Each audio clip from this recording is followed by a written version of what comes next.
शास्त्रान लागीं सरून जेजूक म्हणलें, गुरुजी तूं वेचीत थंय हांव तुज्या फाटल्यान येतलो.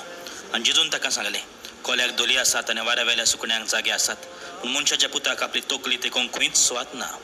ताच्या शिसां भितर एकल्यान ताका म्हणलें, पयलीं म्हाका वचून म्हज्या बापायक मातयेक लावन दी.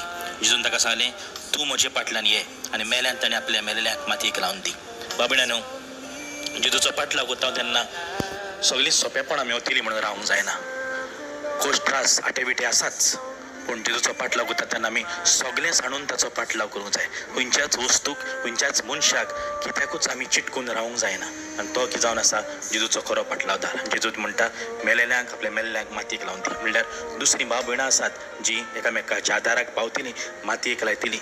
तूं म्हजो फाटलाव करताय सगळें जाणून यो, तुज्या गोडश्यांक कोण ना कोण पळयतलोच. म्हणून बाबड्यानो, जेजूचो फाटलाव करता तेन्ना सगळें जाणून ताचो फाटलाव करुया. कित्याकूच चिटकून रावचें न्हय. वय, आमी आमच्या गोडच्यांची सेवा करूंक जाय, तांचो मोग करूंक जाय, सारकें आसा, पूण चिटकून रावचें न्हय. कित्याचेच गुलाम जावचें न्हय. जेजूचो फाटलाव करुया.